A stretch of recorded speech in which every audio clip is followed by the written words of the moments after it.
अस्सलामु अलैकुम वरहमतुल्लाहि वबरकातुहू।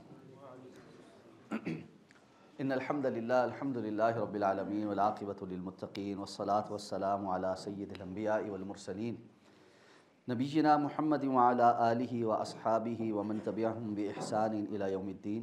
अल्हम्दुलिल्लाहिल्लज़ी हदाना लिहादा व मा कुन्ना लिनहतदिय लौला अन हदानल्लाह। रब्बि शरह ली सदरी व यस्सिर ली अमरी वहलुल उक़दतम मिन लिसानी यफ़क़हू क़ौली। अल्लाहुम्मा अन्फ़अना बिमा अल्लमतना व अल्लिमना मा यनफ़अुना व ज़िदना इल्मा। अल्लाह ताला के फ़ज़ल व एहसान से सूरतुल बक़रा की आयत नंबर 274 274 तक हमारा सबक मुकम्मल हो चुका है। आयत नंबर 275 से इंशाअल्लाह आज हमारे सबक का आगाज़ हो। अऊज़ु बिल्लाहि मिनश शैतानिर रजीम, बिस्मिल्लाहिर रहमानिर रहीम। अल्लज़ीना यअकुलूनर रिबा ला यक़ूमून इल्ला कमा यक़ूमुल्लज़ी यतख़ब्बतुहुश शैतानु मिनल मस। ज़ालिक बिअन्नहुम क़ालू इन्नमल बैअु मिस्लुर रिबा व अहल्लल्लाहुल बैअ व हर्रमर रिबा।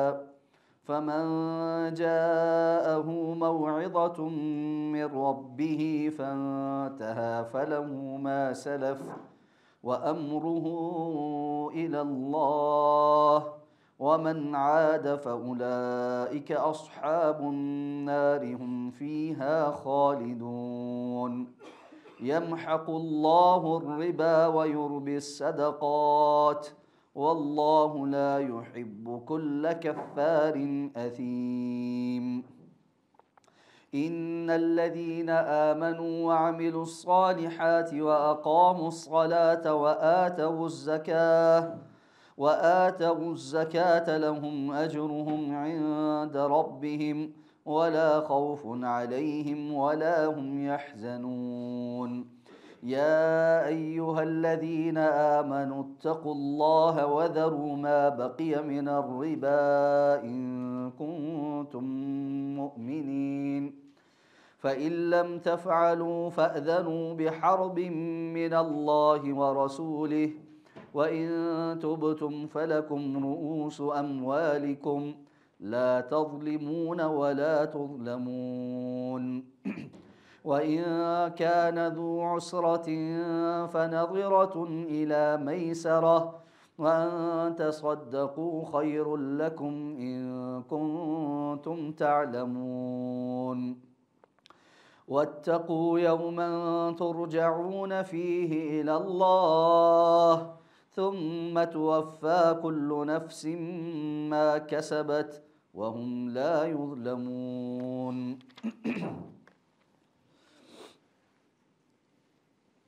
अल्लज़ीना याकुलूनर रिबा, वो लोग जो सूद खाते हैं, ला यक़ूमूना, नहीं वो खड़े होते, इल्ला सवाए कमा यक़ूमुल्लज़ी, कि जैसे खड़ा होता है वो शख्स, यतख़ब्बतुहु शैतानु मिनल मस, जिसे खबती कर दिया वो शैतान ने छू कर।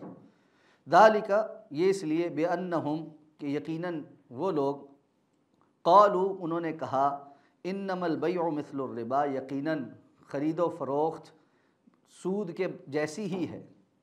व अहल्लल्लाहुल बैअ, और अल्लाह ने हलाल किया है बै को, ख़रीदो फ़रोख्त को, व हर्रमर रिबा, और उसने हराम किया है सूद को। फ़मन जाअहु मौइज़तुम मिर रब्बी, पस जिसके पास नसीहत पहुँच जाए उसके रब की जानिब से, फ़न्तहा, और वो रुक जाए, फ़लहु मा सलफ़, तो उसके लिए है जो पहले गुज़र चुका। व अम्रुहु इलल्लाह, और उसका मामला अल्लाह की जानिब है।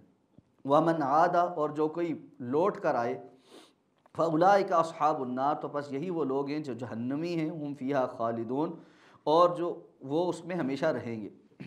यमहक़ुल्लाहुर रिबा, मिटाता है अल्लाह सूद को, व युर्बिस सदक़ात, और बढ़ाता है सदक़ात को। वल्लाहु ला युहिब्बु कुल्ल कफ़्फ़ारिन असीम, और अल्लाह नहीं मोहब्बत रखता हर इनकारी व सख्त गुनाहगार से। इन्नल्लज़ीना आमनू, बेशक वो लोग जो ईमान लाए, व अमिलुस्सालिहात, और नेक आमाल करते रहे, व अक़ामुस्सलाता, और नमाज कायम करते हैं, व आतवुज़्ज़कात, और ज़कात अदा करते हैं, लहुम अजरुहुम इंद रब्बिहिम, उनका अजर है उनके रब के यहाँ। वला खौफ़ुन अलैहिम वला हुम यहज़नून, और उन पर किसी किस्म का ना कोई खौफ होगा ना वो गमगीन होंगे। या अय्युहल्लज़ीना आमनू, ए ईमान वालो, इत्तक़ुल्लाह, अल्लाह से डरो। वज़रू मा बक़िया मिनर रिबा, और छोड़ दो जो तुम वज़रू मा बकिया मिनर रिबा, और छोड़ दो जो बाकी है सूद में से, इन कुंतुम मुमिनीन, अगर तुम ईमान वाले हो। फ़इल्लम तफ़अलू, और अगर तुम ऐसा ना करो, फ़अज़नू बिहर्बिम मिनल्लाहि व रसूली, तो तैयार हो जाओ जंग के लिए अल्लाह की तरफ से और अल्लाह के रसूल के मुकाबले। व इन तुबतुम, और अगर तुम तौबा कर लो, फ़लकुम रुऊसु अमवालिकुम, तो तुम्हारे लिए हैं तुम्हारे असल माल, ला तज़लिमून वला तुज़लमून, ना तुम जुल्म करो ना तुम्हारे ऊपर जुल्म किया जाएगा। व इन कान ज़ू उसरतिन, और अगर कोई तंगी में हो, फ़नज़िरतुन इला मैसरा, तो उसको मोहलत दो आसानी तक। वान तसद्दक़ू, और अगर तुम सदका कर दो, खैरुल लकुम, ये तुम्हारे लिए ज़्यादा बेहतर है, इन कुन तुम तालमून, अगर तुम इल्म रखो। वत्तक़ू यौमन, और डरो उस दिन से, तुरजऊन फ़ीही इलल्लाह, जिसमें तुम लौटाए जाओगे अल्लाह की जानिब। सुम्मा तुवफ़्फ़ा कुल्लु नफ्सिम मा कसबत, फिर पूरा पूरा दिया जाएगा हर नफ्स को जो उसने कमाया, वहुम ला युज़लमून, और वो जुल्म नहीं किए जाएंगे। गुज़श्ता आयात में मुसलसल इन्फ़ाक़ फ़ी सबीलिल्लाह का हुक्म आया, कैसे इन्फ़ाक़ करना है, एलानिया इन्फ़ाक़ के क्या फ़ज़ाइल हैं, छुप कर इन्फ़ाक़ करने के क्या फ़ज़ाइल हैं, और फ़र्ज़ सदका उसके यानी ज़कात अदा करने के अहकाम व मसाइल क्या हैं, और नफली सदक़ात की तरफ जो तरगीब दिलाएगी, उन सब की बातचीत भी मुसलसल पिछली आयात में नाजिल हुई। अब जहाँ ख़र्च करने का हुक्म दिया गया, वहाँ एक और अहम जानिब तवज्जो दिलाई जा रही है, और वो ये है कि इंसान जिस माल में से ख़र्च करे उस माल को हलाल और पाकीज़ा होना चाहिए। ये नहीं कि जहाँ मर्ज़ी से जैसे मर्ज़ी कमाए और फिर अल्लाह के रास्ते में ख़र्च करके खुश होता फिरे कि ठीक है मैंने अल्लाह के रास्ते में ख़र्च कर दिया। रसूलुल्लाह सल्लल्लाहु अलैहि वसल्लम फरमाना, इन्नल्लाह तय्यिबुन ला यक़बलु इल्ला तय्यिबा, अल्लाह पाक है और पाकीज़ा चीज़ के अलावा कुछ कबूल नहीं करता। इसलिए सदक़ात, ज़कात हो या नफली सदक़ात हों, ये सारे पाकीज़ा माल में से कबूल है, नफली हराम माल में से सदका कबूल नहीं है। अगर किसी शख्स के पास हराम माल आ गया किसी वजह से, या उसके इल्म में नहीं था तब आ गया और अब उसके पास मौजूद है, या मजबूर होकर किसी वजह से आ गया और वो अब मजबूर है कि उसको लिए बगैर उसका चारा कोई नहीं, तो अब क्या करेगा? तो उलमा ने यह कहा है कि वो बाज़ इंतहाई गरीब लोगों को या पब्लिक इंटरेस्ट की जो जगह हैं, मसलन कहीं वॉशरूम बन रहे हैं, कोई रास्ता बन रहा है, वहाँ पर उस माल को खर्च कर देगा, लेकिन सवाब का और अजर का तकाजा नहीं रखेगा अल्लाह ताला से, इसलिए कि सवाब और अजर हलाल माल में से खर्च करने पर है, हराम माल में से खर्च करने पर अल्लाह रब्बुल इज़्ज़त के यहाँ कोई अजर व सवाब नहीं। उन हराम चीज़ों में से जो इंसान अपने माल को कमाते हुए हराम कमा सकता है, यहाँ पर सबसे पहले और बुनियादी तौर पर सूद की जानिब सख्त किस्म की वईद और तवज्जो दिलाई गई है कि सूदी मामलात को मत करो। इसलिए फरमाया कि अल्लज़ीना याकुलून अर्रिबा, वो लोग जो सूद खाते हैं, ला यक़ूमून, वो नहीं खड़े होंगे सवाए उस शख्स की तरह से जिसको शैतान ने छूकर बावला कर दिया हो। इसकी तफसीर क्या है? यानी क़यामत के रोज़ सूदखोर इंसान इस कैफियत में उठकर आएगा जिस तरह एक खबती पागल इंसान आता है। और ये खबती पागल भी कौन है? जो अपने शैतानी आमाल करतूतों की वजह से शैतान का आलाकार बना हो और बिल आखिर उस कैफियत में वो आगे इतना आगे चला जाए कि शैतान ने गोया उसको छू कर बावला कर दिया है। इसकी मिसाल ऐसे ही है कि एक बंदा अगर शराब पीता और पीते पीते पीते वो शैतान के रास्ते पे ही है, शैतान उसको छू कर बावला कर देता कि वो एक ऐसी कैफियत में होता है जहाँ उसके होश हवास सब गुम होते हैं, उसको कुछ पता नहीं होता मैं कहाँ हूँ, किस तरह से हूँ, मैं कोई मुंह से जो अल्फाज निकाल रहा हूँ किस किस्म के, एक तमस्खराना उसकी हालत बनी हुई है होती। लोग सारे देखते हैं तो उस पर चीज़ ही करते हैं कि ये अकल से पैदल बंदा कहाँ से आ गया। इस तरह क़यामत के रोज़ सूदखोर इंसान उठेगा कि वो होश हवास के अंदर नहीं होगा कि अपना कोई दिफा कर सके, कोई सही बात अल्लाह के हुजूर पेश कर सके, अल्लाह रब्बुल इज़्ज़त के सामने हिसाब किताब में कोई ऐसी बात कहे जिससे अल्लाह उसको माफ़ कर दे, बल्कि इस तरह जिस तरह शैतान ने उसको छू कर खपती कर दिया है। यहाँ से बाज़ उलमा ने यह बात भी बताई है कि यतखब्बतहु शैतानु मिनल मस, शैतान इंसान को छू कर बाज़ बीमारियाँ लगाता है, और खब्त की जो बीमारी है, बिलखुसूस जो पागलपन की बीमारी है, अक्सर औकात ये रूहानी बीमारियों की किस्म में से, यानी शैतान इंसान के ऊपर बहुत ज़्यादा मुसल्लत हो जाता है और आकर उसकी अकल पर पर्दा डाल देता है, उसको माऊफ करता है, तो तब जाकर बंदा खबतियों वाली हरकतें करने लगता है। हदीस से इसकी जो है ना मुख्तलिफ अहादीस से इसकी शवाहिद मिलते हैं। जैसे जब इंसान बहुत गुस्से में आता है तो वो अपना कंट्रोल खो देता है। अल्लाह के रसूल सल्लल्लाहु अलैहि वसल्लम ने फरमाया कि ये गुस्सा शैतान की तरफ से।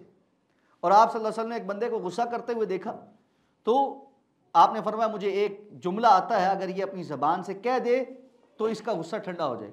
और आपने फरमाया ये जुमला क्या है? अऊज़ु बिल्लाहि मिनश शैतानिर रजीम। और आप सल्लल्लाहु अलैहि वसल्लम ने तरीका बताया कि इंसान को बहुत गुस्सा आए तो उसको चाहिए कि वो अऊज़ु बिल्लाह पढ़े, और अगर उस वक़्त भी ना वो गुस्सा दूर हो तो फिर उसको लेफ़्ट साइड पर अऊज़ु बिल्लाह पढ़कर 3 मरतबा थुतकारना चाहिए। थुतकारना इसको कहते हैं कि थोड़ा बंदा स्पिट करे। और अगर फिर भी उसको गुस्सा नहीं दूर हो रहा तो पानी पीना चाहिए, बैठ जाना चाहिए। हदीस में अल्फाज है उसको बैठ जाना चाहिए। अगर उस वक़्त भी उसका गुस्सा ठंडा नहीं हो रहा तो उसको वुज़ू करना चाहिए, और अगर वुज़ू करने से भी उसका गुस्सा ठंडा नहीं हो रहा तो उसको गुस्ल करना चाहिए। लेकिन ये जो गुस्से की कैफियत हैं, इंसान अक्लो शऊर से हट जाए, ज़बान से ओल फोल बोलना शुरू हो जाए, अच्छे और बुरे की तमीज़ भूल जाए, सामने कौन खड़ा है उसकी तमीज़ भूल जाए, बड़े और छोटे की तमीज़ भूल जाए, अखलाक भूल जाए, ज़बान से गालियाँ देना शुरू कर दे, ये सारी शैतानी औसाफ। शैतान इंसान को इस कैफियत में लेकर जाता है। तो जैसे शैतान ने किसी इंसान को उसकी अकल माऊफ करके खबती कर दिया हो, इस तरह सूद खोर इंसान भी उसकी अकल खबती होकर माऊफ हो जाती। बाज़ उलमा ने कहा है कि ये सिर्फ आखिरत में नहीं है कि वो क़यामत के दिन इस तरह हो, बल्कि वो दुनिया में भी ऐसा हो जाता है। यानी जो बंदा सूद खाता रहता है, हराम खाता है, उसकी ज़िंदगी में शैतान उसके ऊपर मुसल्लत हो जाता है, क्योंकि शैतान उसका साथी बन जाता है, और उसके नतीजे में वो दुनिया की ज़िंदगी के अंदर भी खबतियों वाली हरकतें करता है, पागलों वाली हरकतें करता है। उसका खाना पीना उठना बैठना ईमान वालों वाला नहीं होता। जिस तरह कुरान ने कहा है कि जो है ना जो कुफ़ार हैं उस तरह खाते हैं, कमा याकुलुल अनआम, जिस तरह चौपाई खाते हैं, यानी सारा वक्त खाते ही रहते।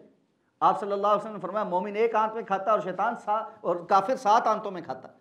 यानी एक मोमिन के मुकाबिल 7 काफिर बैठ जाए ना तो 7 काफिर जितना, यानी एक मोमिन यानी 7 काफिर जो है जितना खाना खा सकते हैं ना वो सारे, यानी 7 मोमिन जितना खाना खा सकते हैं वो एक काफिर बैठकर खा सकते। इतना खाना एक काफिर एक वक्त में खा लेता है। क्यों खा लेता है? ना वो बिस्मिल्लाह पढ़ता है और ना उसके खाने में बरकत होती है, और हदीस के मुताबिक उसके साथ उसके करीन और शयातीन भी शामिल हो जाते। तो नतीजा ये है कि उसका पेट ही नहीं भरता, भूख ही नहीं मिटती। अब इसके लिए ये ज़रूरी नहीं है कि वो एक ही वक्त में 7 मोमिनों जितना खाना खा रहा हो, लेकिन पूरे दिन की उसकी कंजम्पशन अगर निकाली जाए ना तो वो ज़्यादा कंज्यूम करने वाला होता है। मोमिन कम में भी अल्लाह उसके लिए बरकत डाल देता है, उसको काफ़ी हो जाता है। और दूसरा ये कि इंसान का सोच का जाविया ये रह जाता है कि खाओ पियो याशी करो, बस यही सारा जो है ना उसका जाविया रह गया। अपने वसाइल को खैर की तरफ लगाना, अपने माल को खैर की तरफ लगाना, नेकी के कामों पर लगाना, दूसरों के लिए जो है ना उसको वॉलंटियर करना, इस जानिब उसकी तवज्जो नहीं होती। जबकि मोमिन की तवज्जो इस जानिब नहीं होती कि सारा टाइम बस अपनी अयाशी सोचे, मैं अच्छा खा लूँ, मैं अच्छा पहन लूँ, मैं अच्छा कर लूँ। ये सारे जो है ना वसवसे, ये शैतानी वसवसे। तो इंसान को शैतान छू कर बाउला भी करता है और उसके ऊपर मुसल्लत भी होता है, और उसको मुख्तलिफ बीमारियों के अंदर भी मुब्तला करता है। जिस तरह हज़रत अय्यूब अलैहिस्सलाम ने अपनी बीमारी के तज़किरे में अल्लाह से जब दुआ फरमाई थी तो उन्होंने ये भी कहा था कि मुझे शैतान ने छू कर ये तकलीफ़ पहुँचा दी, मस्सनी शैतान बिनुस्बी व अज़ा।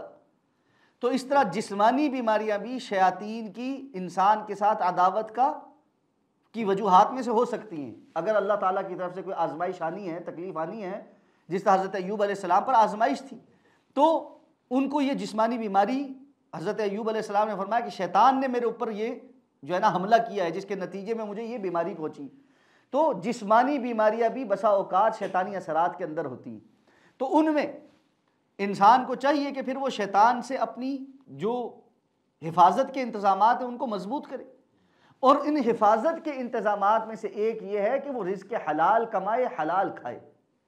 आज जो एक बहुत बड़ा मसला माशरे के अंदर है कि हर दूसरा बंदा कह रहा है जी बड़ी तबीयत ख़राब है, बड़ी सेहत ख़राब है, मूजी किस्म की बीमारियां हैं, ऐसी बीमारियां जिनका नाम पहले कभी नहीं सुना, जिनका इलाज कोई मौजूद नहीं है।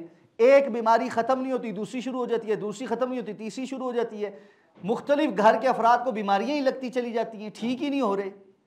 अच्छा, इसी तरह मुख्तलिफ जहनी बीमारियाँ हैं, अजीब अजीब किस्म के वहम, अजीब किस्म की शुबहात, और उसके नतीजे में हर कोई कहता फिर रहा है लगता है जी फ़लाँ ने जादू कर दिया, हमारे फ़लाँ रिश्तेदार ने हमारे ऊपर जादू कर दिया, फ़लाँ ने बंदिश कर दिया, ये कर दिया वो कर दिया।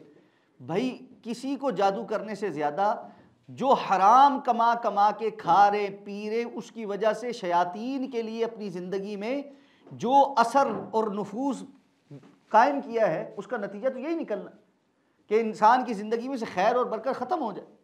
तो अल्लाह ने फरमाया सूद खोर ऐसा होता है कि जो सूद खाता है वो इसी तरह ज़िंदगी बसर करता है, गोया शैतान ने उसको छू कर बाउला कर दिया।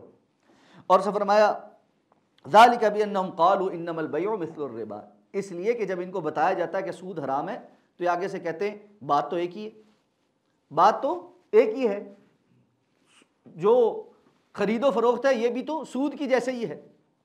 दर हकीकत यहूद को, क्योंकि वो ज़्यादा सूदी कारोबार करते थे, जब ये बात बताई गई कि सूद हराम है तो कहने लगे क्यों हराम, सूद भी तो ख़रीदो फरोख्त की तरह ही है, हम पैसा देकर पैसे पर इजाफी को पैसा कमाते हैं और आप कोई चीज़ सस्ती ख़रीद कर उसको बाद में महंगी बेचते हैं, चीज़ के ऊपर पैसा कमाते हैं, तो बात तो एक ही है, बज़ाहिर बात एक ही है, बज़ाहिर बात एक ही है। आप ये देखें कितनी ममासलत भी आ जाती है। हज़रत बिलाल रज़ी अल्लाह ताला अन्हु रसूलुल्लाह सल्लल्लाहु अलैहि वसल्लम के पास आए और आप सल्लल्लाहु अलैहि वसल्लम को कुछ खजूरें पेश की। आप सल्लल्लाहु अलैहि वसल्लम ने देखा तो उनके पास बड़ी आला नस्ल की खजूर थी। आपने पूछा कि ये तुम्हारे पास कहाँ से आई? तो उन्होंने फरमाया अल्लाह के रसूल मेरे पास 2 सा रद्दी किस्म की खजूर थी, लो क्वालिटी की खजूर थी, मैंने वो 2 सा खजूर देकर 1 सा अच्छी क्वालिटी की खजूर ले ली, आपस में तबादला कर लिया। अब तबादले में आपको पता है कि अल्लाह के रसूल की हदीस है, आप सल्लल्लाहु अलैहि वसल्लम ने 6 अजनास गिनाई हैं, अज़्ज़हबु बिज़्ज़हब वल फ़िद्दतु बिल फ़िद्दा, सोना सोने के साथ, चांदी चांदी के साथ, वल बुर्रु बिल बुर्र, जो के साथ, वश्शईरु बिश्शईर, गंदुम गंदुम के साथ, वल मिल्हु बिल मिल्ह, नमक नमक के साथ, वल तम्रु बित्तम्र, और खजूर खजूर के साथ, मिस्लन बिमिस्लिन, एक जितने वज़न की, 1 किलो के बदले 1 किलो, चाहे क्वालिटी अच्छी है या बुरी है, 10 किलो के बदले 10 किलो, चाहे क्वालिटी अच्छी है या बुरी है, यदम बि यदिन, उसी वक्त ऑन स्पॉट करेंगे।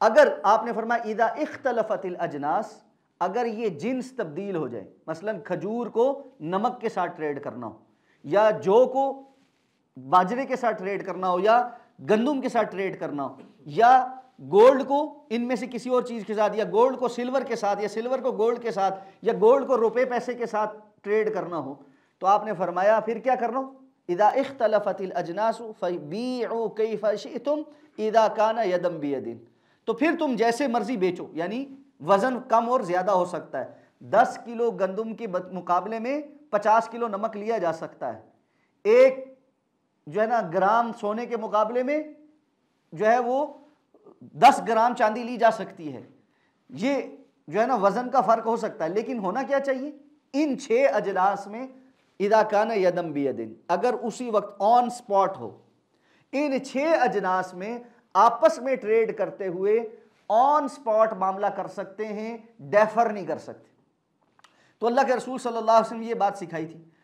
तो अल्लाह के रसूल ने हज़रत बिलाल रज़ी अल्लाह ताला अन्हु को फरमाया कि ये 2 सा खजूरें 1 सा अच्छी खजूर के साथ जो तुमने तब्दील किए ये सूद है, ये जायज़ नहीं। तो उन्होंने कहा अल्लाह के रसूल मैं क्या करूँ? आपने फरमाया जाओ ये वाली ट्रांजैक्शन वापस करो, अब क्या करो, 2 सा जो खजूर है इसको मार्केट में बेचो, 2 सा जो खजूर है इसको मार्केट में बेचो, जो कीमत हासिल हो उससे 1 सा अच्छी खजूर खरीद लो, ये जायज़ है। अब अगर आप टोटल ट्रांजैक्शन को देखें, दोनों ट्रांजैक्शंस को, चीज़ें भी सेम है, रिजल्ट भी सेम है, लेकिन तरीक़ाकार मुख्तलिफ। इस तरीक़ाकार को इख्तियार करेंगे तो जायज़ है, इस तरीक़ाकार को इख्तियार करेंगे तो नाजायज़ है। तो माल के मामले में बहुत मर्तबा कॉन्ट्रैक्ट जो होता है उसकी बड़ी अहमियत होती है। जब हम इस्लामिक बैंकिंग की बहुत सारी चीज़ें पढ़ाते हैं या इस्लामिक फाइनेंस की बहुत सारी चीज़ें पढ़ाते हैं तो उमूमन लोगों को इस बात का फ़र्क नहीं समझ आता। वो कहते हैं जी बात तो एक ही है, कान यहाँ से पकड़े या यहाँ से पकड़े, दोनों चीज़ें एक ही तरह हैं, रिजल्ट भी एक है, सब कुछ एक है, रेट भी एक है। तो हम उनको ये समझाते हैं कि अल्लाह रब्बुल इज़्ज़त ने एक चीज़ को हलाल किया और एक चीज़ को हराम किया। आप ये कहें कि बकरा जो है या दुम्बा, ये भी उतना ही मोटा होता है जितना पिग मोटा होता है, उसकी भी 4 टांगे होती हैं, इसकी भी 4 टांगे होती हैं, इसके अंदर भी खून दौड़ता है, उसके अंदर भी खून दौड़ता है, उसके अंदर भी हड्डी गोश्त और चर्बी होती है, इसके अंदर भी हड्डी गोश्त चर्बी होती है, वो भी सब्जियां खाता है, ये भी सब्जियां खाता है, गोश्त तो ये भी नहीं खाता। तो अब एक चीज़ हलाल क्यों और दूसरी चीज़ हराम क्यों है? तो जवाब क्या है? अल्लाह ने एक चीज़ को हलाल किया और दूसरी चीज़ को हराम किया। बाकी सारी हिकमतें और हैं, ये बात की बातें हैं कि जी वो गंद भी खा लेता है, उसके अंदर बीमारी है, फला है, ये है, वो है। हदीस, कुरान और हदीस में इन चीज़ों का कोई तज़किरा नहीं। असल बात क्या है? अल्लाह ने एक चीज़ को हलाल किया और एक चीज़ को हराम किया। ये यकीनी बात है कि हलाल और हराम के पीछे हिकमतें होती हैं इस्लाम की, लेकिन जो असल है इत्तिबा किस चीज़ की है?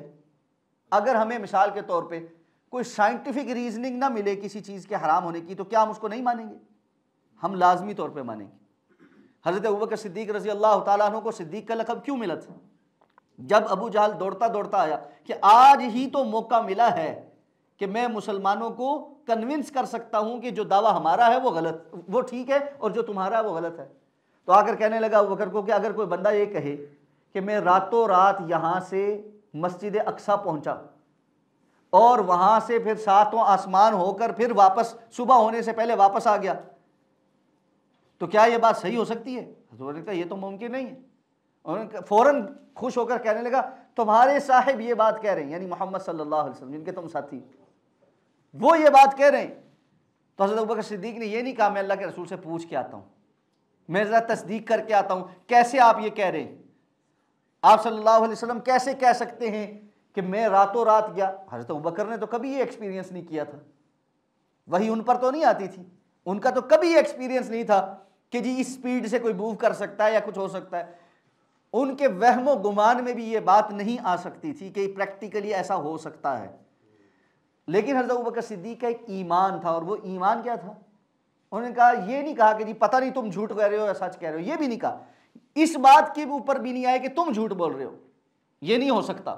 कहा अगर मोहम्मद सल्लल्लाहु अलैहि वसल्लम ने ये बात कही है तो फिर सच है, फिर अगरचे मगरचे की बात ही नहीं। जब अल्लाह के रसूल की ज़ुबान से अगर ये बात निकली है तो सच ही होगी। ये है ईमान का लेवल, कि जब बंदे को ये पता चल जाए कि अल्लाह ने एक चीज़ को हलाल किया है तो उसको हलाल समझे, जब अल्लाह पता लग जाए कि एक चीज़ हराम है तो उसको हराम समझे।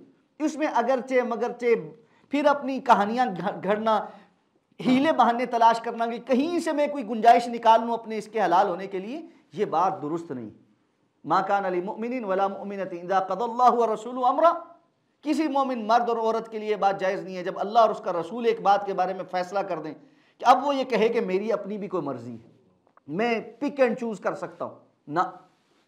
इस्लाम अस्लम युस्लिम इस्लामा, ये सर तस्लीम खम करने का नाम, ये सरेंडर का नाम। जब आप इस्लाम कबूल करते हैं, ला इलाहा इल्लल्लाह मुहम्मदुर रसूलुल्लाह का इकरार कर लेते हैं, मर्जियाँ छोड़ के आते हैं। ये नारा इस्लाम के बिल्कुल मुतसादिम, बिल्कुल सामने वन जो है ना, ये बिल्कुल ऐसे आमने सामने कि जी मेरा जिस्म मेरी मर्जी।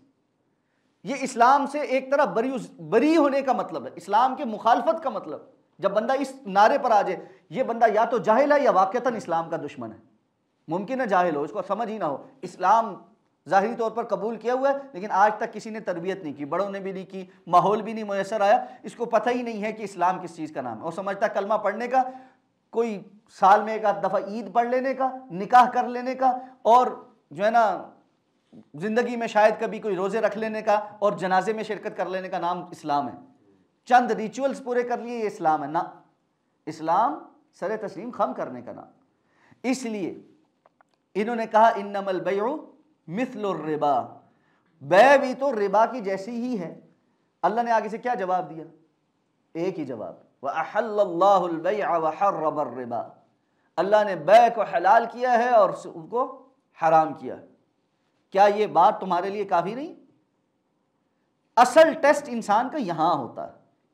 एक चीज़ ध्यान में रखें, अल्लाह ताला ने इस दुनिया में हमें इम्तिहान के तौर पर भेजा है, अगर यहाँ हर चीज मिन वान 100% रैशनल के साथ जाहिर करके बयान कर दी जाती तो फिर तो ईमान का टेस्ट क्या है?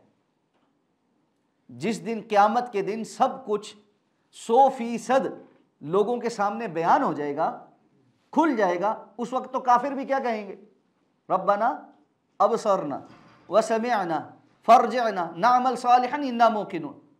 या अल्लाह, हमने देख लिया है, आज सुन भी लिया है, बिल्कुल देख सुन के हमें पता लग गया कि आपका वजूद मौजूद है, जन्नत जहन्नुम मौजूद है, अपनी आंखों के सामने नजर आ गई हमें, आखिरत का दिन होगा, अल्लाह के सामने हिसाब किताब होगा, आज हम खड़े हमारे सामने, हमें आइनुल यकीन आ गया, आज वापस भेजे नामल सालिहा, हम अच्छे काम करके आएंगे, इन्ना मूकिनून, हम यकीन रखने वाले, अब हमें यकीन आ गया है। लेकिन क्या वहां पर ये बात पूरी हो जाएगी? नहीं। क्यों? ईमान का मुतालबा उस वक्त है अल्लज़ीना युमिनून बिल गैब, जो गैब पर ईमान लाते। मुल्हिदों का एक बहुत बड़ा मसला ये है कि वो इस बात को नहीं समझ पा रहे, वो मुख्तलिफ चीज़ों को कुरान मजीद में से, शरीयत के अहकामात में से उठा के लाएंगे, इसकी तफसील क्यों नहीं बयान की गई, ये बात क्यों नहीं बयान की गई, ये क्यों नहीं पता, ये क्यों नहीं पता। भाई अगर ये हर बात शरीयत में इसी तरह बयान हो जाती, अव्वल से लेकर आखिर तक, दुनिया में पहले इंसान से लेकर आखिरी इंसान तक अरबों इंसान हैं, हर एक की अकल में कोई ना कोई सवाल तो आता ही होगा, कुछ सवाल रिपीट होंगे, कुछ सवाल नए होंगे, ठीक है। अगर अरबों इंसानों के जहन में आने वाले तमाम सवालों के जवाब अल्लाह ताला शरीयत में नाजिल फरमा देते तो फिर इम्तिहान क्या है? फिर दुनिया में इम्तिहान क्या रह जाता? फिर तो जो नहीं मानेगा उस पर फौरी तौर पर अजाब आ जाएगा। आप अल्लाह की सुन्नत उठाकर देखें, जिन कौमों ने अपने अक्लो शऊर के मुताबिक मोजज़े का मुतालबा किया, अंबिया ने उनको डराया कि इस किस्म के मोजज़े का मुतालबा करने के बाद अगर तुमने ईमान कबूल ना किया तो फिर तुम अल्लाह की पकड़ में आओगे। उन्होंने कहा नहीं नहीं, आप ये मोजज़ा दिखा दें, हम ईमान ले आएंगे। कौम समूद ने क्या कहा था? पहाड़ फटे, ऊँटनी निकले, हमारे सामने बच्चा जने, हम मान लेंगे आप अल्लाह के नबी। अब हज़रत जो है ना सालेह अलैहिस्सलाम की दुआ पर ये जो है वो हो गया, मौजज़ा आ गया, लेकिन साथ उनको ये बता दिया गया था अब इसके साथ कोई गड़बड़ की तो फिर अल्लाह का अजाब ही है।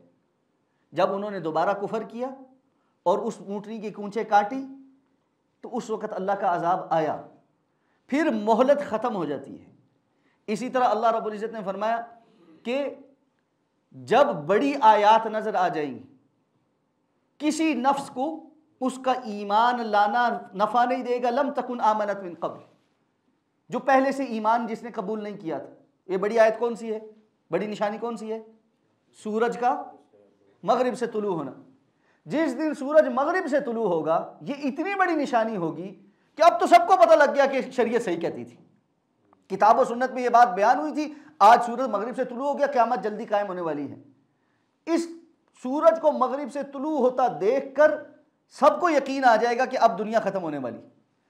अब उस यकीनी बात को देखकर ईमान कबूल करना, अल्लाह फरमाते अब नहीं हमें चाहिए।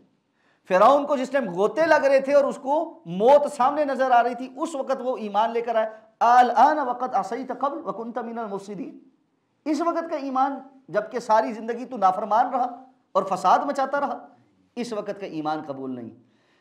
तो यही मामला है, शरीयत के अहकामात पर ईमान लाना कि वो समझ आए तब भी, ना समझ आए तब भी, उसकी हिकमत आया हो जाए तब भी, हिकमत आया हम पर नहीं हो रही तब भी, ये ज़रूरी है। इसलिए सहाबाए किराम सिर्फ इतना पता करते थे कि ये हुक्म अल्लाह और अल्लाह के रसूल सल्लल्लाहु अलैहि वसल्लम की तरफ से आ गया है। अगर उनको शक होता कि अभी ये हुक्म अल्लाह और अल्लाह के रसूल ने दिया या नहीं दिया तो उसकी तहकीक करते थे सिर्फ, बाकी उसके आगे चूं चरा नहीं करते थे। ये तो मुनाफिकीन का काम था कि वो चूं चरा करते थे, अगरचे मगरचे करते थे, बातें बीच में से निकाल निकाल के अपने लिए रास्ते घड़ने की कोशिश करते थे। इसलिए अल्लाह रब्बुल इज़्ज़त ने फरमाया फ़अहल्लल्लाहुल बैअ व हर्रमर रिबा, अल्लाह ने बै को हलाल किया है और सूद को हराम किया है। इतनी दलील काफ़ी है तुम्हारे लिए कि नहीं? अब उनके लिए तो काफ़ी नहीं थी, आज भी बहुत सारे के लिए काफ़ी नहीं हो पा रही। वो इधर उधर से घुसेड़ घुसेड़ के और लॉजिक्स पेश करके कहते हैं जी इंटरनेशनल हालात ऐसे हैं, अब तो बगैर उसके काम हो ही नहीं सकता, अब फलां है, अब ये मजबूरी है, अब वो मजबूरी है, और फिर और तावीलात करने की कोशिश भी करेंगे।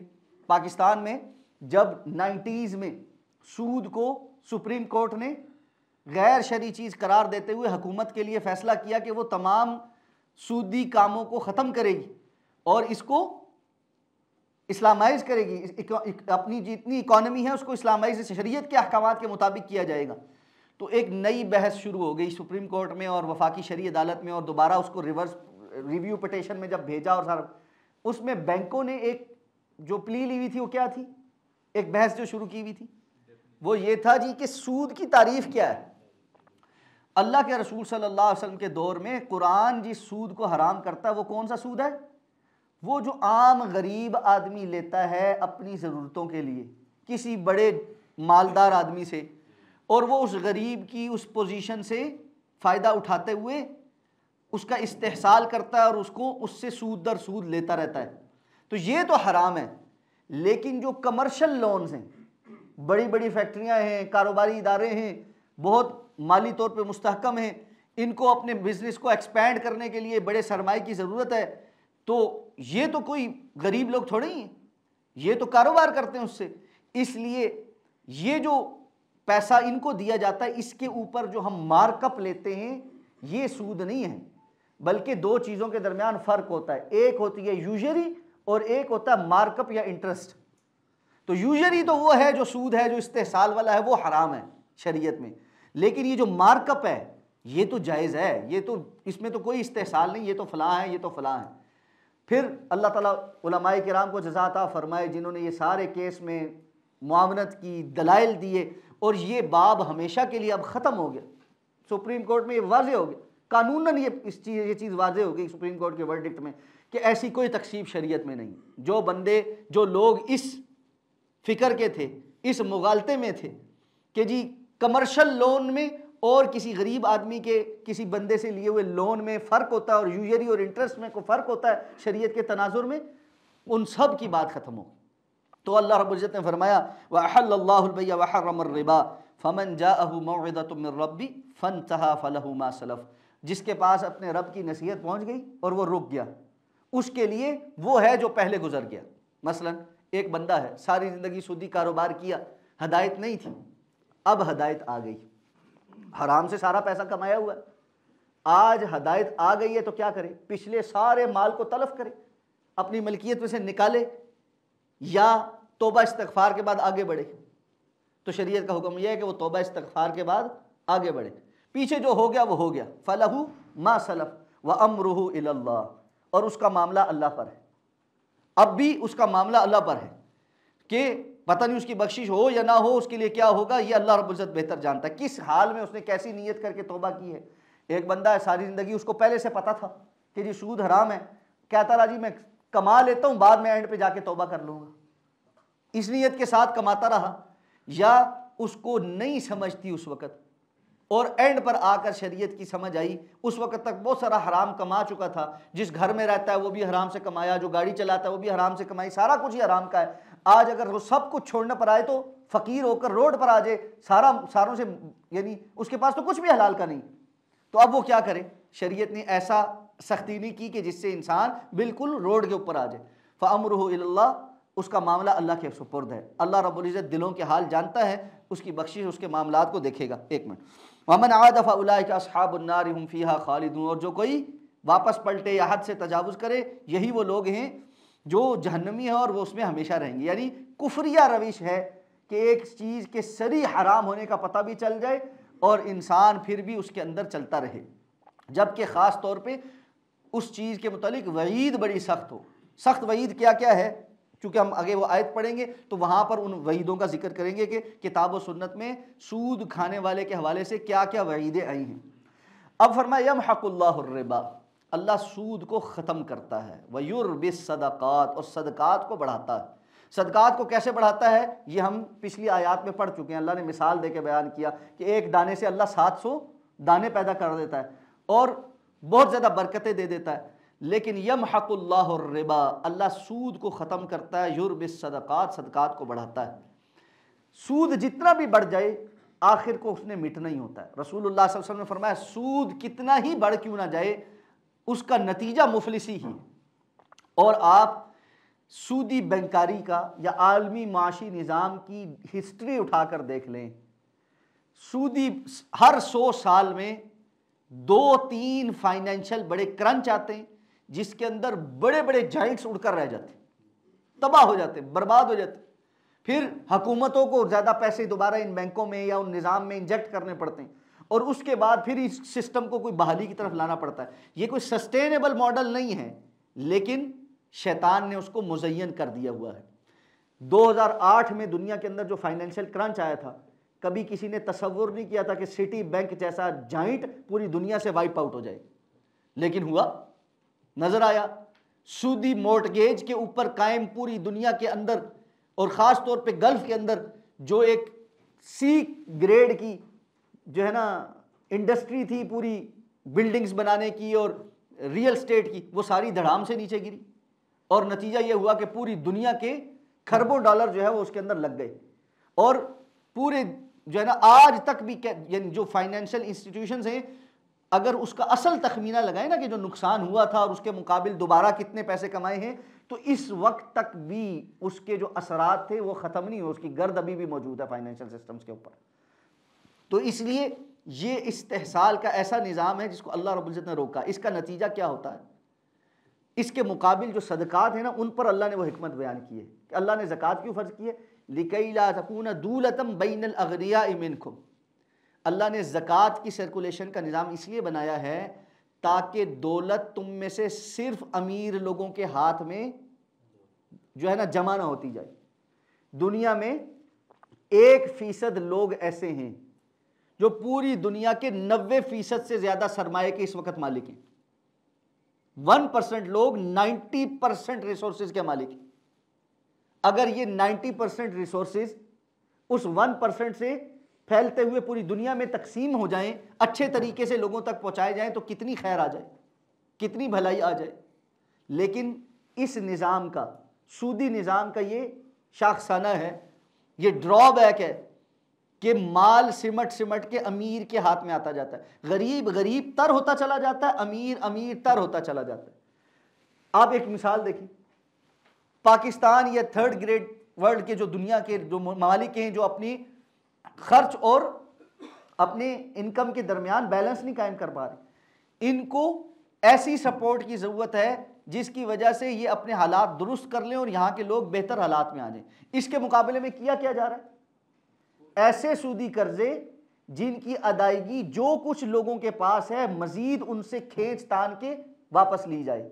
ऐसे जालमाना सूदी कर्जे जिसकी वजह से पेट्रोल महंगा, गैस महंगी, बिजली गैस, ज़रूरियात ज़िंदगी, खाने पीने की चीज़ें, मेडिसिन, हर वो चीज़ जो बुनियादी ज़रूरियत में आती है वो सारी इतनी महंगी हो जाती है कि आम बंदे की दस्तरस से निकलना शुरू हो जाती। जो गरीब है वो फाकों पर आकर खुदकुशियाँ करने लग जाता है, जो मिडिल क्लास है वो ख़त्म होकर वाइप आउट होकर लोअर मिडिल क्लास और लोअर मिडिल क्लास से बिल्कुल ही जो है ना गुर्बत की लकीर से नीचे ज़िंदगी गुजारने पर मजबूर हो जाती है।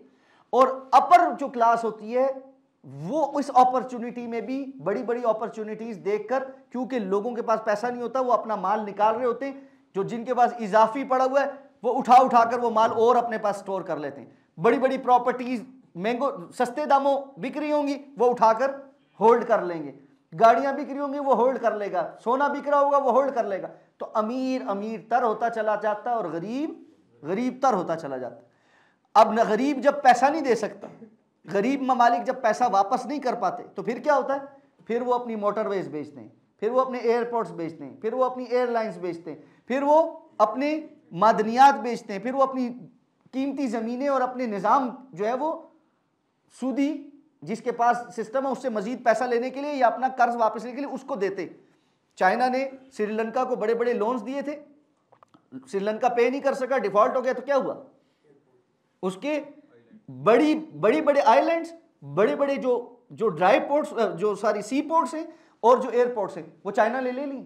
अब वो चाइना के कंट्रोल में और वो डायरेक्टली अपना पैसा वहां से वसूल कर रहे हैं सूद समेत, और वो उसके ऊपर एडिशनल जितनी ताखीर हो रही है उसके ऊपर सूद दर सूद पे कर रहे हैं। तो ये एक ऐसा गंदा निज़ाम है, इस्तेहसाल का निज़ाम है, जो छोटे लेवल पर हो वहां पर भी जुल्म है और बड़े लेवल पर हो तो वहां पर भी जुल्म है। ये जो कहना ना कमर्शियल लोन्स में कोई फर्क नहीं पड़ता, बहुत बड़ा फर्क पड़ता है। ये सिर्फ मिथ है कि कमर्शियल लोन्स में फर्क नहीं पड़ता। कमर्शियल लोन्स में भी ऐसा ही इस्तेहसाल होता है जिसका नतीजा बिल आखिर गरीब आदमी को भुगतना पड़ता है, आम आदमी को भुगतना पड़ता है। इस्लाम ने उन सारों के रास्ते रोके। तो यमहकुल्लाहु रिबा, अल्लाह सूद को मिटाता है और उसका नतीजा मुफलिसी की सूरत में निकलता है। युरबिस सदकात, अल्लाह सदकात को बढ़ाता है। युरबी रबा युरबी, उसकी नमू, उसकी यानी रब्बुल आलमीन हम कहते हैं ना, पालने वाला, सदकात को पालने वाला है, यानी सदकात को पाल पाल के अल्लाह बड़ा करता है। ज़कात बज़ाहिर सिर्फ 2.5% लेनी है लोगों के माल में से, लेकिन सही तौर पर अदा की जाए तो अल्लाह उस ज़कात के अंदर इतनी बरकत डाल देता है कि निज़ाम सारा चल सकता है और निज़ाम सारे के अंदर बेहतरी आ जाती है और खैर होती है। और अल्लाह रब्बुल इज़्ज़त की तरफ से फिर ज़मीन भी अच्छी पैदावार देती है और जानवरों में भी अच्छी बरकत हो जाती है और इंसान के कारोबारों में भी अच्छी बरकत हो जाती है और नतीजे में ज़्यादा माल आते हैं। और एक वक्त ऐसा भी आता है कि अल्लाह के रसूल ने फरमाया जब खैर का ज़माना होगा बंदा माल लेकर निकलेगा लेकिन ज़कात वसूल करने वाला कोई नहीं मिलेगा, इसलिए कि हर बंदा देने वाला होगा, उसके पास इतना होगा कि कहेगा मुझे तो ज़रूरत ही नहीं, मैं तो ज़कात का मुस्तहिक ही नहीं।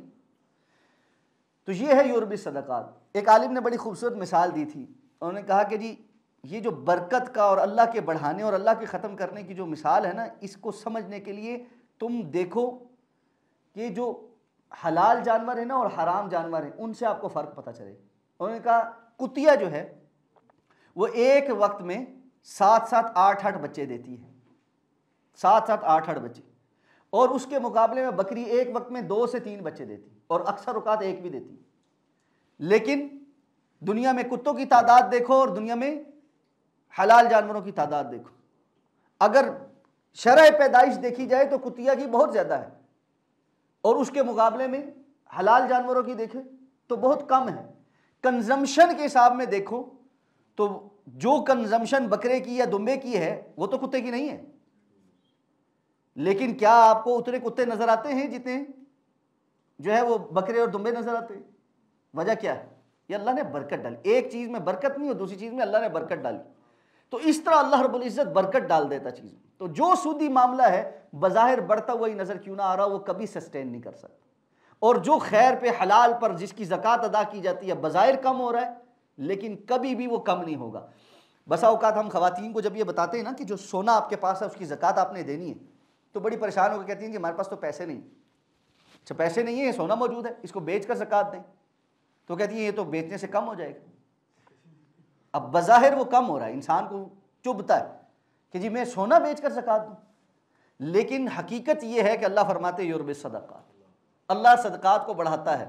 तो जिस माल की ज़कात दी जाए वो कभी कम नहीं होता, अल्लाह उसमें बरकत डाल देता है और वो बढ़ जाता है। तो फरमाया वल्लाहु ला युहिब्बु कुल्ला कफ़्फ़ारिन असीम, अल्लाह हर इनकार करने वाले और बड़े ही गुनाहगार, असीम सीगा मुबालगा है आसिम से, एक है गुनाहगार, एक है हद दर्जा गुनाहगार। ये कैसा गुनाहगार है जो ढिठाई के साथ पहले हक बात का इनकार करता है और फिर गुनाह के ऊपर इसरार के साथ लगा जाता है। इब्न क़य्यिम रहमतुल्लाह अलैह ने फरमाया था ना, 3 बातें ऐसी हैं जो गुनाह से ज़्यादा ख़तरनाक है, अल जिहार, अल इस्तिकबार, अल इसरार। एक एलानिया तौर पर गुनाह करना, एक बंदा चुप करके कोई गुनाह हो गया किसी वक्त अल्लाह से तौबा कर लेगा लेकिन एलानिया कर रहा जी मैं तो ये गुनाह करता हूँ। अल इस्तिकबार, दूसरा उस पर मुतकब्बिर हो जाना, एलानिया भी कर रहा साथ तकब्बुर भी कर रहा कि मैं तो ये करता हूँ। और तीसरा अल इसरार, अगर कोई समझाए कि भाई ये काम हराम है तो कहता है चल जाओ अपना काम करो, तुम बेवकूफ़ आदमी हो, मैं तो ये करता रहूँगा। मुसिर होता है, बार बार कंटिन्यूसली ये काम करता है। इसके ये 3 काम उस गुनाह से भी ज़्यादा संगीन है, गुनाह के ऊपर और गुनाह है, जिस तरह उर्दू में कहते हैं ना उज़्र गुनाह बदतर अज़ गुनाह। ये जो गुनाह की उज़र तराशना है ना कि मेरे लिए कोई नहीं कुछ नहीं होता, ये रास्ता है, ये रास्ता है, ये रास्ता है, ये बहसें करना और बाल की खाल उतारना, एक है वो चीज़ जो मुश्तबे है या जिसको शरीयत ने एक्सप्लिसिटली अभी हराम नहीं किया, उसको इल्मी तौर पर जानने की कोशिश करना कि वाक़तन ये हराम है भी या नहीं है, ये एक अलहदा मौजू है। जो इल्मी बहस है या इज्तिहाद है या कोशिश है कि किसी चीज़ के मुतालिक हकीकी मालूमात इंसान को मिल जाएं, ये एक अलहदा मौजू है। लेकिन ये कि दलील मिल गई, बात वाज़ेह हो गई, इसके बावजूद दिल नहीं चाहता कि मैं मानूं। अब इधर उधर से मामलात को खींचना, अब इधर उधर से घड़ना, अपनी बात तरफ से कुछ ना कुछ ऐसा तलाश करना जहाँ से इस हुक्म से बच जाएं, ये संगीन जुर्म है, ये संगीन जुर्म। अगर इंसान किसी वक्त ऐसी सिचुएशन में आ जाए जहाँ शरीयत का कोई ऐसा हुक्म मिलता हो जिस पर वो पूरा नहीं उतर पा रहा, नहीं कर पा रहा, इंसान है, कमज़ोर हो सकता है, गुनाह पे मुमकिन है कि अभी वो उसका ये छोड़ना मुमकिन नहीं हो रहा, कोशिश करता है लेकिन नहीं छोड़ पाता, या दिल अभी उसको छोड़ने पर नहीं उस तरह से आमादा हो रहा, इस बंदे को ज़बान से हील हुज्जत करने और अपने लिए उसको हलाल करने की कोई ना कोई हीला तलाशने के बजाय खामोशी इख्तियार करनी चाहिए, तौबा इस्तिग़फ़ार करना चाहिए, दिल दिल में अल्लाह से डरना चाहिए और दुआ करनी चाहिए, अल्लाह मैं कमज़ोर, मैं इंसान हूँ, बड़ा ही आजिज़ हूँ, मेरा नफ्स मुझ पर गालिब हो गया है, शैतान मेरे साथ लगा हुआ है, इस काम को आपने हराम करार दिया, मुझे पता चल गया कि ये हराम है, लेकिन मैं बार बार अपने नफ्स के हाथों फिसल जाता हूँ, मेरा नफ्स इस पर माइल नहीं हो पा रहा, या अल्लाह मुझे माफ़ कर दे, मैं बागी नहीं हूँ, कमज़ोरी के तहत ये काम में मुझसे हो जाता है, मुझे तौफीक दे कि मैं ये काम छोड़ दूँ। और ये बात ज़बान से सिर्फ अल्लाह के सामने एक हीला बहाने के तौर पर ना, उज़र के तौर पर ना बयान करके मुतमईन हो जाए कि अल्लाह तो नीयतों को बहुत अच्छा जानता है, अल्लाह को धोखा नहीं दिया जा सकता। युखादिऊनल्लाह वल्लज़ीना आमनू वमा यख़दऊना इल्ला अनफुसहुम वमा यशऊरून, ये तो मुनाफ़िकों का काम था कि वो ये बातें मुंह से करके कस्में उठा उठा कर अपने ईमान की गवाहियाँ ले लेके लोगों के सामने मुतमईन हो जाते थे कि हमने ईमान वालों को भी और अल्लाह को भी धोखा दे दिया। अल्लाह ने फरमाया ये अपने आप को धोखा देने के अलावा किसी और को धोखा नहीं दे रही, और इनको पता भी नहीं है कि ये अपने आप को ही धोखा दे रहे हैं, अल्लाह को कोई धोखा दे सकता है। लेकिन ये बात सिद्ध के दिल से समझना कि मैं गलती पर हूँ, मैं कोताही पर हूँ, मुझे इस्लाह की ज़रूरत है, मेरा दिल इस तरफ माइल होना चाहिए, अभी नहीं हो पा रहा, मुझे अल्लाह से मांगना है कि या अल्लाह मुझे हलाल के ऊपर आने की तौफीक अता फरमा दे, उस चीज़ की हराम होने की दलील मुझे पता चल गई है, या अल्लाह मैं इसकी तरफ नहीं जाना चाहता, मुझे तौफीक अता फरमा दे, मुझे तौफीक अता फरमा दे। सिद्ध के दिल से अगर ये बंदा तौफीक की दुआ मांगे, अल्लाह से ऐलान करे कि अल्लाह मैं तेरा बागी नहीं हूँ, मैं तेरा बंदा ही हूँ, ठीक है, जिस तरह सैयदुल इस्तिग़फ़ार में कहा है, अबू लका बिनिअमतिका अलैया व अबू बिज़ंबी फ़ग़फ़िर ली फ़इन्नहु ला यग़फ़िरुज़्ज़ुनूबा इल्ला, मैं आपका बंदा हूँ, मस्तताअत, जितनी मेरी इस्तिताअत है उसके मुताबिक तो मैं तेरा बंदा ही हूँ जान, इससे ऊपर क्या है, मैं तेरी नेमत का भी इकरारी हूँ, अपने गुनाह के एतराफ़ जुर्म के साथ तेरे सामने हाजिर हूँ, तू मुझे माफ़ कर दे, इसलिए कि तेरे सिवा माफ़ करने वाला कोई नहीं। अल्लाह को बंदे का ये एतराफ़ भी सच्चे दिल से बड़ा पसंद है, फिर अल्लाह बंदे को तौफीक दे दी देता है, यकीनी तौर पे देता है। ऐसा नहीं होता कि अल्लाह बंदे को नाउज़ुबिल्लाह इस दुनिया में शैतान के उसके नफ्स के हवाले कर दे, बल्कि जब बंदा अल्लाह के सामने आजिज़ी इख्तियार करते, सरेंडर करते हुए अल्लाह के पास पहुंच जाता है ना कि अल्लाह मुझे इस चीज़ से बचा, थोड़ा अरसा उसकी टेस्टिंग ज़रूर होती है कि ये वाक़तन ये बात सच्चे दिल से कह रहा है या एवं कह रहा है, और उसके बाद अल्लाह उसको तौफीक अता फरमा देते हैं। आप अपने दिल से सोचें और परख कर देखें इस बात को, माजी में सोचें कोई ऐसा काम जो आपसे नहीं छूट पा रहा था और आपने सच्चे दिल से अल्लाह से दुआ मांगी और आज आपको अल्लाह ने तौफीक दे दी है कि आप वो काम नहीं करते। ये यकीनी तौर पर अगर किसी एक दो चार बातों में ऐसा है कि अभी तक आपका दिल शरह सदर की तरफ नहीं आ रहा, नहीं छूट पा रहा, नहीं गलती दूर हो रही, तो इसका मतलब है कहीं दुआ में कमी है, कहीं इखलास में थोड़ी कमी हुई हुई है। दुआ और इखलास के साथ इस तरफ आए, इंशाअल्लाह अल्लाह रब्बुल इज़्ज़त ज़रूर तौफीक अता फरमा देगी। अल्लाह हमें इसकी तौफीक अता फरमा दे। फरमाया जी जी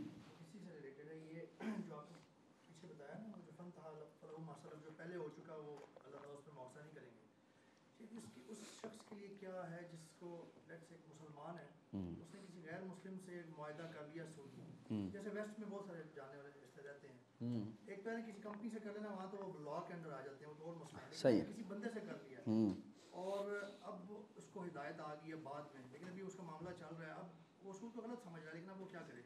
और यही एक्चुअली इसी का वर्जन दूसरा पाकिस्तानी गवर्नमेंट के लेवल पे है कि लेट से इस्लामी एक प्रॉपर गवर्नमेंट आ जाती है, IMF के हम सूदी मुआहिदों में फंसे हुए हैं, उसको तो क्लियर है कि सूद गलत है, वो क्या करना चाहिए। उसको तरीक़ाकार यही है कि जो अल्लाह रब्बुल इज़्ज़त ने फरमाया कि वो पहली कोशिश ये करेगा कि किसी तरीके से निगोशिएट करके सूद उस पर ख़त्म करवा दे और असल रकम वापस कर दे, ठीक है। अगर कानूनी तौर पे या किसी भी तौर पे या जिस तरह IMF नहीं मानता या इंटरनेशनल लॉ के अंदर फंसते हैं या तो मजबूरी है, तो पिछले वाले को तो सूद के साथ ही ख़त्म करना पड़ेगा, लेकिन आइंदा के लिए कोई भी सूदी कर्जा लेने से जो है परहेज़ करनी पड़ेगी। यानी वो वादा जो है उसकी मुआहदे की पासदारी कानून की वजह से पूरी करनी पड़ेगी। अदरवाइज अगर कानून उसको नहीं वो करता और वो कह सकता है ये कि जी मैं सिर्फ असल रकम वापस करूंगा, मैं सूद नहीं वापस करूंगा, निगोशिएट कर सकता, तो उसको निगोशिएट करना चाहिए। और अगर कोई बंदा है जो कानून नहीं है, ऐसी किसी नॉन मुस्लिम, वहाँ पर भी तो मसला ये है ना, चार बात है, उसने किसी के साथ लिखत पढ़त की होगी, कानून तो वहाँ भी नाफिज होता है। अगर बिल्कुल ही कोई लिखत पढ़त नहीं की, कहीं कानून नहीं नाफिज होता, तो उसके साथ बैठ के निगोशिएट करें।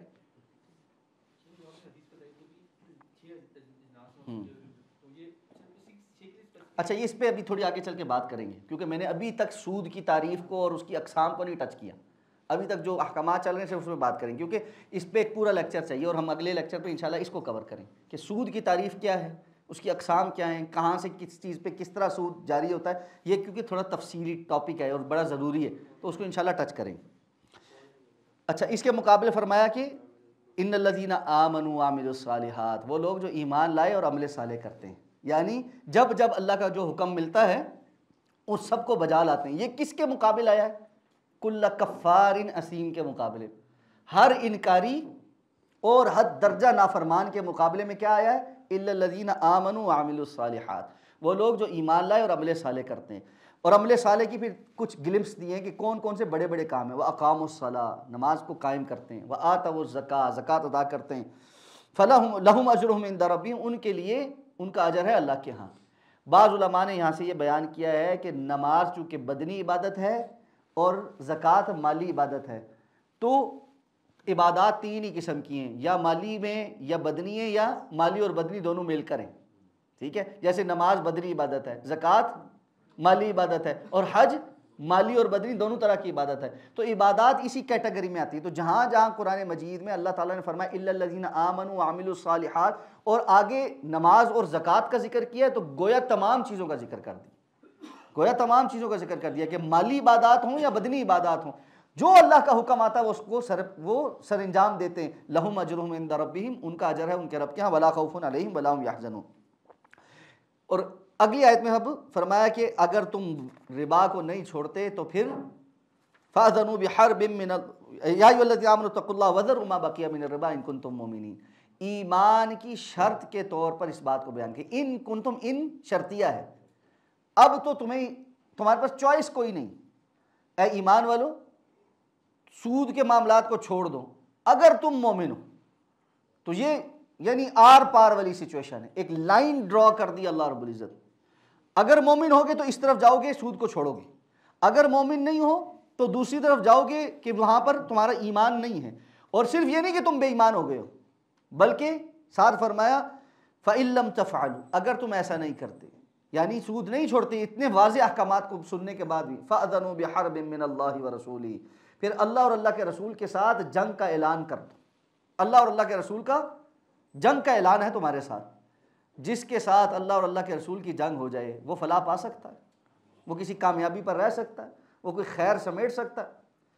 फ़इन तुबतुम फ़लकुम रुऊसु अम्वालिकुम, लेकिन अगर तुम तौबा कर लो तो तुम्हारे लिए तुम्हारे रअसुल माल, तुम्हारा जो कैपिटल है वो तुम्हारा है। ला तज़लिमूना वला तुज़लमून, ना तुम जुल्म करो ना तुम्हारे ऊपर जुल्म किया जाए। अब कोई बंदा ये भी तो कह सकता है ना, वो कैपिटल भी तो सूद से ही कमाया हुआ है, जिसने सूदी कारोबार किया।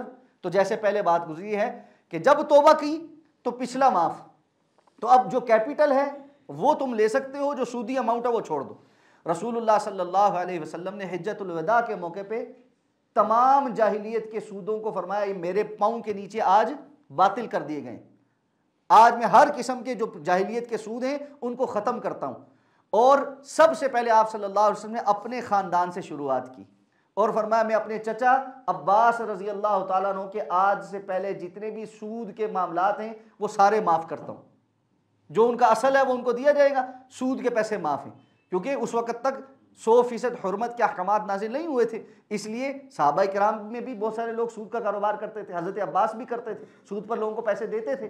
तो हिज्जतुल विदा के मौके पर जब वाज़े तौर पे सारे अहकामात आ गए, रसूलुल्लाह सल्लल्लाहु अलैहि वसल्लम ने ऐलान किया, तो पहला जो सूद जाहिलियत का कल अदम करार दिया एलानिया तौर पर, वो हज़रत अब्बास रज़ी अल्लाह ताला अन्हु के दिए हुए सारे सूद के मामलात थे और उनको ख़त्म कर दी।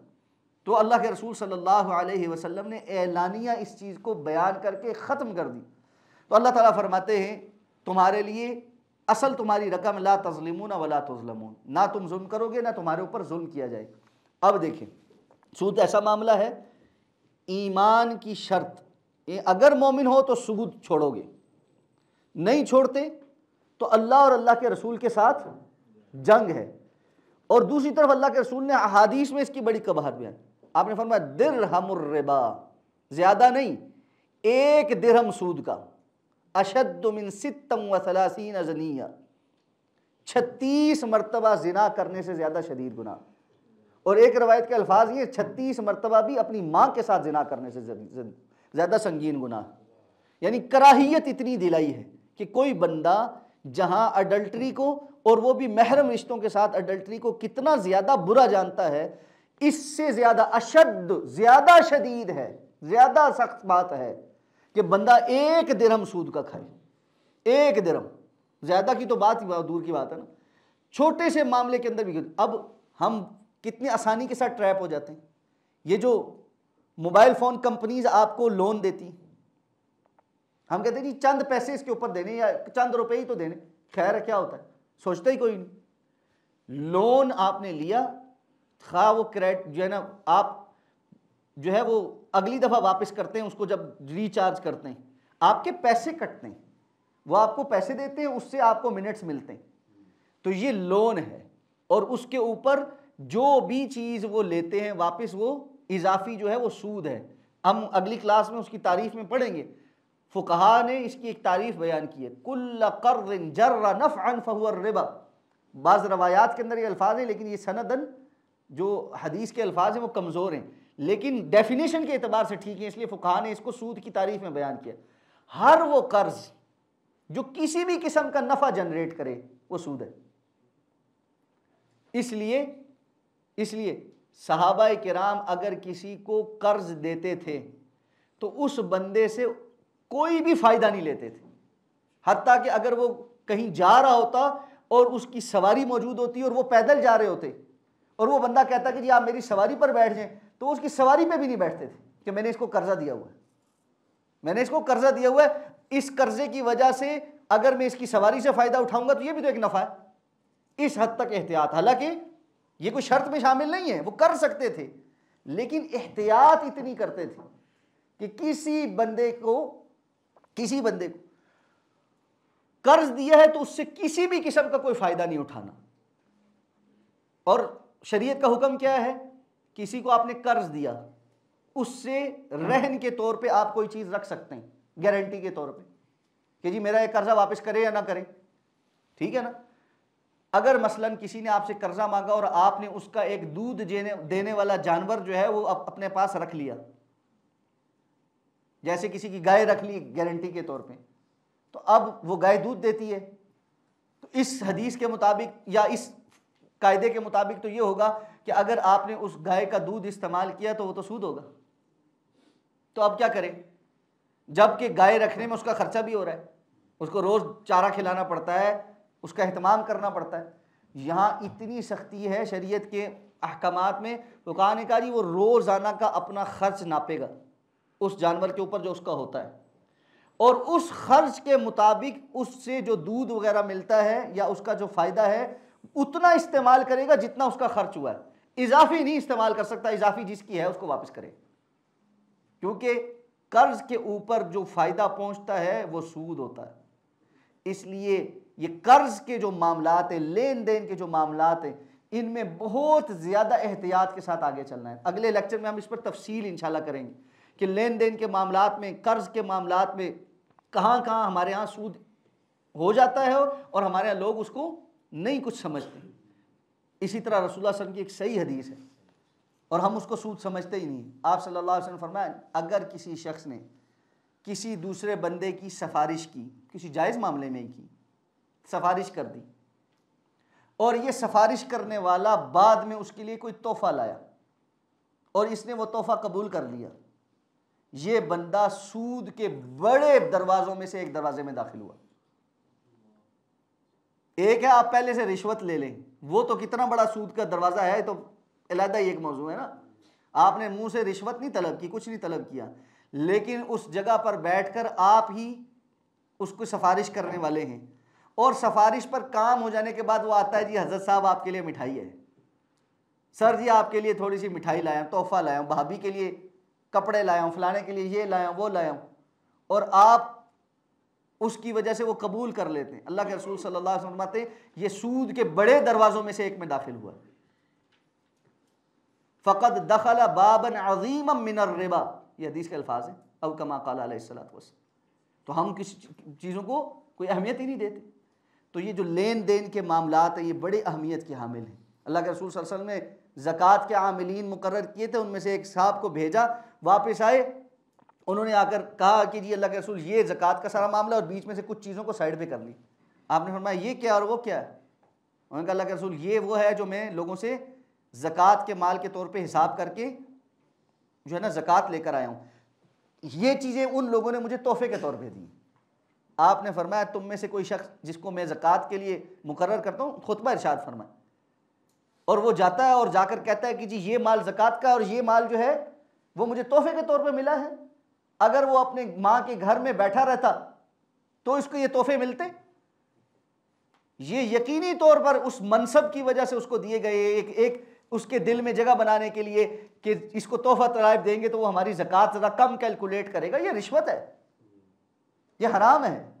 इसलिए मनसब की वजह से जहाँ दुनियावी कोई फ़ायदे होते हों, इस किस्म की ब्राइब्स देना, जिस तरह आजकल डॉक्टरों को इंसेंटिव्स दिए जा रहे हैं, दवाइयाँ ज़्यादा लिखने के, टेस्ट ज़्यादा करने के, जो है ना सैंपल्स दिए जा रहे हैं, टूर्स करवाए जा रहे हैं, इंटरनेशनल कॉन्फ्रेंसेस करवा के वहाँ उनको घुमाया फिराया जाता है, और फिर ऐसी झूठी झूठी अफादियतें बयान की जाती हैं जो है ना अपनी दवाइयों की, और डॉक्टर फिर धड़ाधड़ लिख रहे हैं, या लैब्स बनी हुई हैं और उनके धड़ाधड़ टेस्ट लिख रहे हैं, और वहाँ से बाकायदा पूछता है लैब वाला जी आपको किस डॉक्टर ने रेफ़र किया हुआ है, या नुस्खा देख लेता है और वहाँ पर उस डॉक्टर का नाम बाकायदा उस टेस्ट के उसमें लिखता है कि जी इस डॉक्टर ने रेफ़र किया है, उसका 20, 30, 40% जो है वो डॉक्टर को जाता है। सब हराम, हमें अंदाज़ा ही नहीं, हम समझते हैं हमारे लिए ये रास्ता खुला हुआ है। तो ये हराम ज़राए हैं, इन हराम ज़रायों से जो कमाइयाँ हैं अल्लाह के यहाँ इनसे खर्च किया हुआ किसी किस्म की कोई अहमियत नहीं रखता। अल्लाह हम सबको महफूज फरमाए। इंशाअल्लाह अगली क्लास में इस पर मज़ीद तफसीली गुफ्तगू करेंगे। सुब्हानकल्लाहुम्मा व बिहम्दिक नशहदु अल्ला इलाहा इल्ला अंता नस्तगफिरुका व नतूबु इलैक।